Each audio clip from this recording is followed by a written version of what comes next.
Ken Caldera, let's have you explain what is geoengineering. Give us a brief explanation of this is a very abstract concept. How do you describe it? There are two main categories of geoengineering. If we think about the global warming that humans are producing, it's primarily due to the fossil fuel CO2 that we're adding to the atmosphere. And this carbon dioxide in the atmosphere makes it more difficult for heat to escape to space. And so one approach, which is relatively non-controversial, is to just remove some of the carbon dioxide that we're adding to the atmosphere. But if we think about what's heating the Earth up to begin with, it's the sunlight hitting the Earth, and we're absorbing this solar radiation. And so another way to cool off the Earth would be to reflect some of that incoming sunlight back to space. And this is precisely what volcanoes do, and the Earth has cooled after each of the large volcanoes that have occurred over the last 50 years or so. And so the other leading idea is basically to emulate what big volcanoes do, put material in the stratosphere to reflect sunlight. And there's a few other ideas as well, but they're all based on the same idea of reflecting sunlight back to space. Kim Stanley Robinson, is that comprehensive enough, the idea of either sucking carbon out of the sky or bouncing heat back toward the sun? Well, I think that the common understanding of this term geoengineering has morphed fairly quickly to the notion that it would be a technological silver bullet, where you could do one thing and solve the problem of us burning fossil fuels.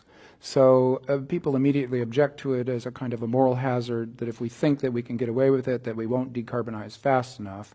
And then also there's a certain resistance to the technocratic in general of taking over of the not just world history, but even planetary ecosystems themselves by some poorly defined technological elite with a method in mind. And so many things have gone wrong in the human interventions in this planet before that people distrusted on several levels.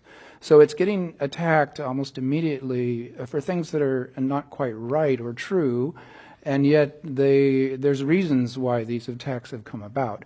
For instance, people will say, well, you put something up in the atmosphere and then we're going to accidentally cause an ice age. And there's not an understanding that, like volcanic explosions, that dust goes into the atmosphere. For 5 years it's cooler, then it falls down to the ground. So in a way, this is kind of a experiment that we could run that has a natural terminus to it. So it's a little bit safer than other things that might be suggested.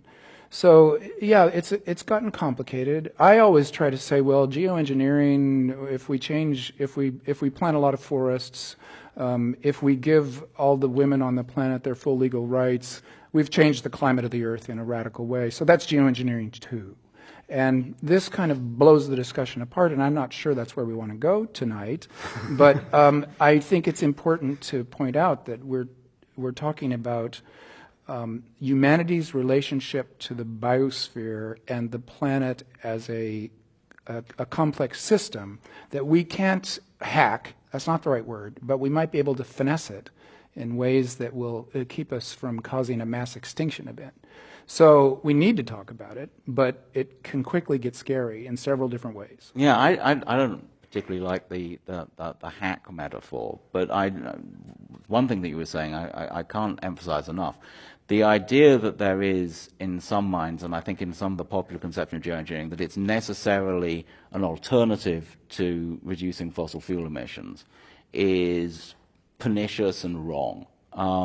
There is no gap. There's no iron law that says you have to have one or the other. You can quite easily imagine worlds where you have both and there is this idea of moral hazard, this idea that if you have geoengineering, moral hazard being the idea that if you're insured against a risk or in some other way immune to a risk, you will be riskier.